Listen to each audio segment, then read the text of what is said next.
Domaine de définition de f est l'intervalle moins l'infini 1, union 1 plus l'infini.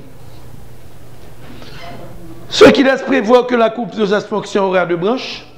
Une branche qui sera tracée de l'intervalle moins l'infini 1 et une deuxième branche qui sera tracée de l'intervalle 1 plus l'infini. D'où nous nous sommes acquittés de cette tâche, laquelle consistait à déterminer le domaine de définition de la fonction. Dans ce même plan d'étude, il a dit deuxièmement, on doit s'arranger pour étudier les limites aux bornes des intervalles du domaine de définition. Donc deuxièmement, il a dit limite aux bornes de df.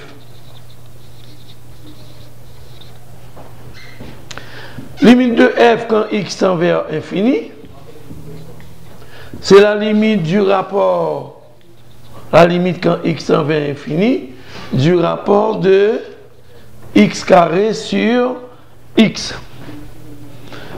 Ce qui nous permet d'écrire que limite de f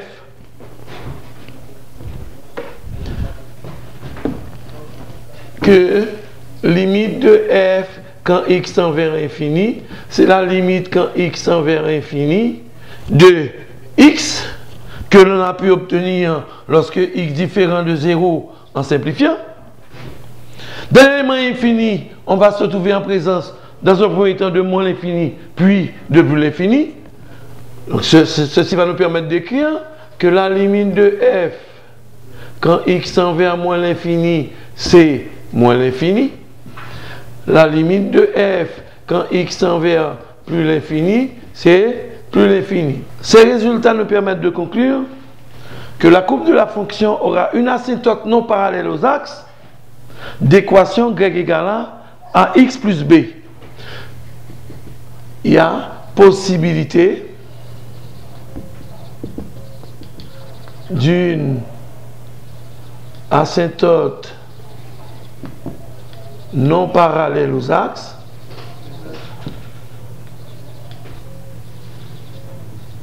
d'équation y égale à x plus b avec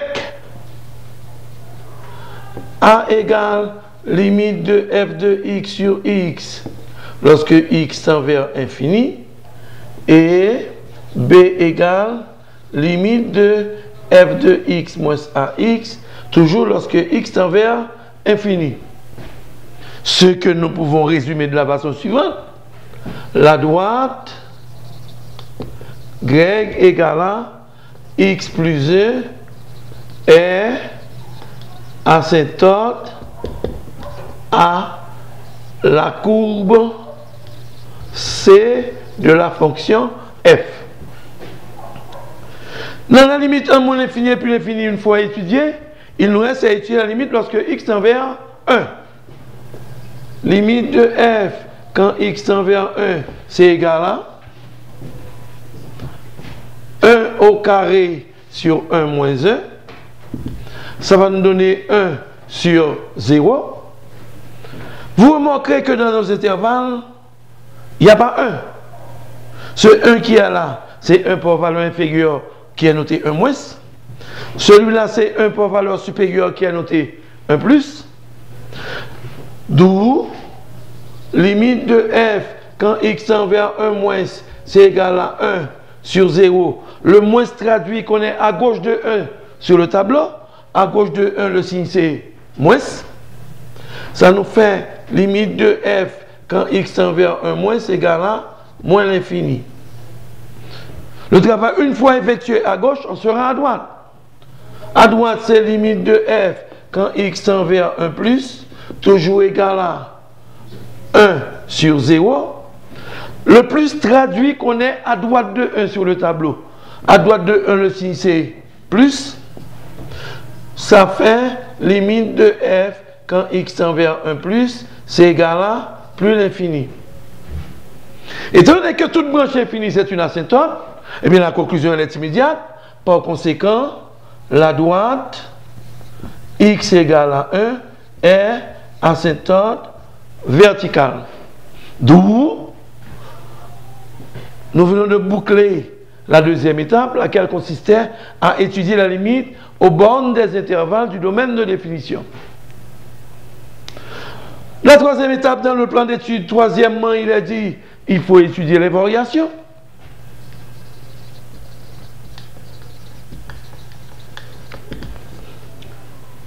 Les élèves ont appris que les variations d'une fonction sont toujours étudiées sur son domaine de définition. Et ces variations dépendent du signe de sa dérivée première. Donc, dans le sens de variation, petit a, il faut calculer la dérivée première. Si la fonction c'est f de x, sa dérivée première elle est notée f' de x. La fonction est de la forme u sur v.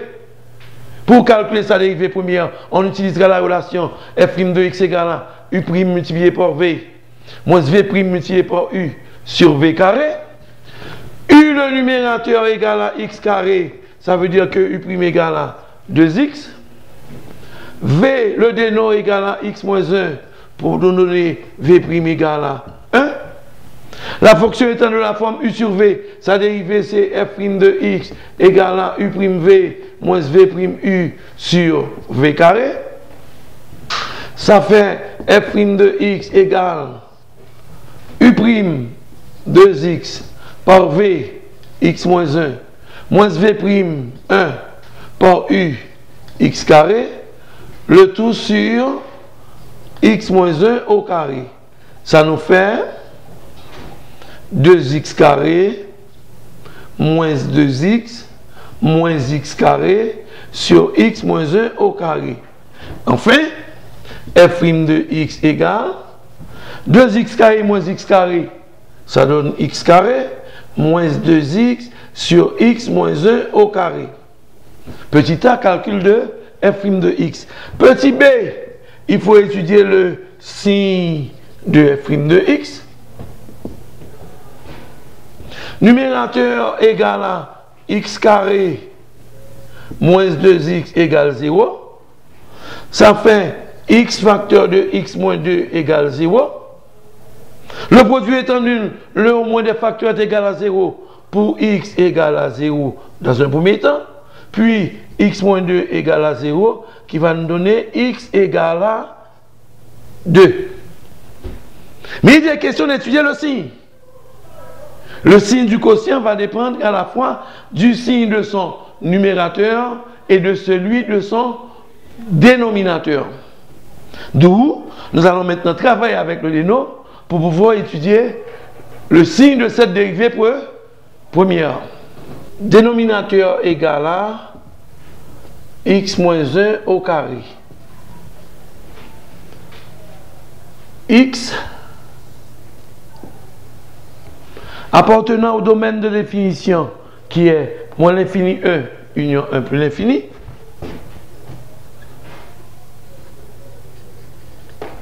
Les valeurs réelles qu'on a trouvées pour x sont x égale à 0, x égale à 2. Le numérateur, x carré moins 2x, s'annule lorsque x égale à 0 ou bien x égale à 2. Pour les valeurs comprises, signe de moins a, ça nous fait moins, moins. Pour les valeurs extérieures, signe de a, ça fait plus, plus. Le déno, x moins 1 au carré. X moins 1 s'annule lorsque x égale à 1. La propriété mathématique a stipulé ceci. Le carré d'un réel n'est jamais négatif. Alors ça nous fait plus, plus, plus, plus. F' de x. Là ça fait plus. Là ça fait moins. Là c'est moins. Et là c'est plus. 0, 0. X égale 1 qui est asymptote verticale. Là, on met f de x. Plus pour indiquer que la fonction est croissante. Moins pour dire qu'elle est décroissante. Ce sommet est un maximum. Moins pour dire que la fonction est décroissante. Plus pour dire que la fonction est croissante. Là, la fonction a atteint sa valeur minimale. Ceci dit, nous sommes en mesure d'aller chercher les coordonnées des sommets.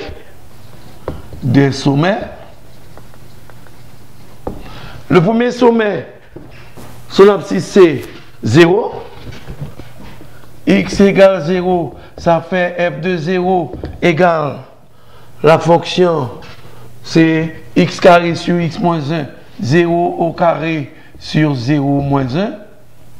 Alors, ça va donner f de 0 égale à 0.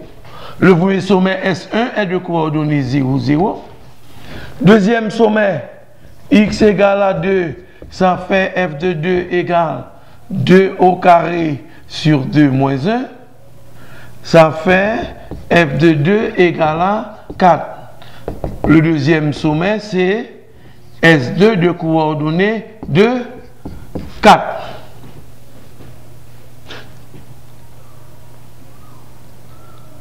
La troisième étape, eh bien, on vient de la franchir.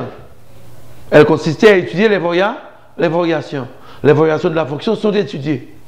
Il nous reste à aborder la quatrième étape. Quatrièmement, il faut déterminer les points sur les axes. Points sur les axes. Petit a, intersection avec x' au x. L'équation de l'axe des x, c'est y égale à f de x égale 0. Ça va donner x carré sur x moins 1 égale 0, d'où x égale 0. Par conséquent, la courbe C coupera x' au x en haut de coordonnées 0, 0. Et bien, ce point d'intersection 0, 0 est non seulement l'intersection de l'axe des x, de la courbe avec l'axe des x, mais aussi l'intersection de la courbe avec l'axe y' au y. Intersection avec x' au x. Le même point O qu'on a obtenu sera aussi utilisé pour l'intersection avec y' au y. Quatrième étape franchie. Il nous reste donc à présenter le tableau qui résume les variations. Donc sur un tableau, nous allons porter tous les résultats précédents. Ce tableau va résumer les variations de la fonction et ce tableau sera utilisé pour nous permettre de tracer la courbe de la fonction comme il a été demandé.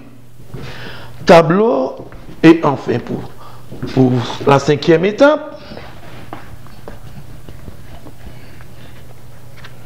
La cinquième étape, c'est le tableau résumant les variations de la fonction x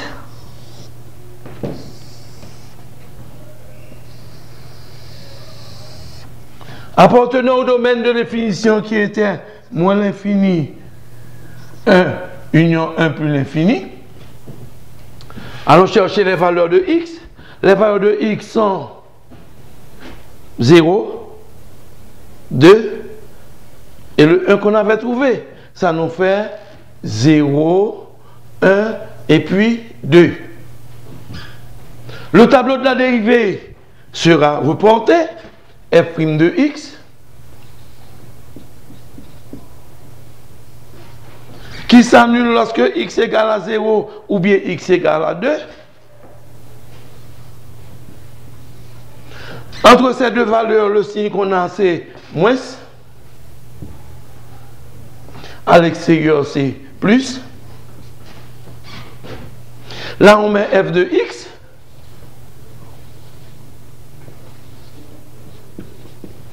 On va reprendre tous les résultats. Lorsque x tend vers moins l'infini, la limite de f quand x tend vers moins l'infini est moins l'infini. Lorsque x égale 0, on a f de 0.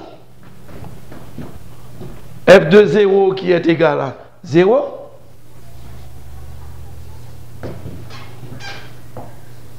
X égale à 1, c'est l'asymptote verticale. Donc là, nous avons la limite lorsque x tend vers 1 moins. La limite lorsque x tend vers 1 moins qui est égal à moins l'infini. Là, c'est la limite lorsque x tend vers 1 plus à droite. Lorsque x tend vers 1 plus, la limite c'est plus l'infini. F de 2 égale à 4. Et ça, c'est plus l'infini. La limite de f quand x vers plus l'infini est égale à plus l'infini. Plus, la fonction va croître, moins elle décroît, moins elle décroît, plus elle croît.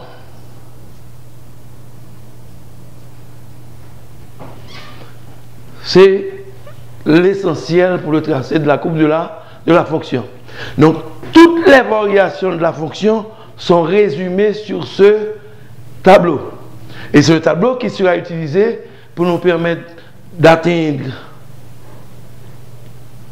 la courbe, c'est ce tableau qui va nous permettre de tracer la courbe de la fonction. Vous vous rappelez qu'on a une asymptote non parallèle aux axes d'équation y égale à x plus 1. C'est une droite. Pour la tracer, il faut avoir au moins 2 points. Donc x égale à moins 1, ça nous fait y égale à 0. Pour un point M de coordonnées moins 1, 0. X égale à 0, ça fait y égale à 1. Pour un point N de coordonnées 0, 1. Donc cette droite non parallèle aux axes, c'est une droite qui passe par les points M et N. Enfin, nous avons tout ce qu'il faut pour le tracé de la courbe. Pour tracer la courbe de la fonction, d'abord, il faut tracer le repère orthonormal x' au x, y' au y, puis l'asymptote verticale x égale à 1. L'asymptote non parallèle aux axes, il passe par les points M et N. Voici M, voilà N. L'asymptote non parallèle aux axes passe par M et N. La courbe est sortie de moins l'infini de l'asymptote oblique. Moins l'infini de l'asymptote oblique. Montez au sommet 0, 0. Montez au sommet 0, 0. Descend à gauche de l'asymptote verticale 1. Descend à gauche de l'asymptote verticale 1.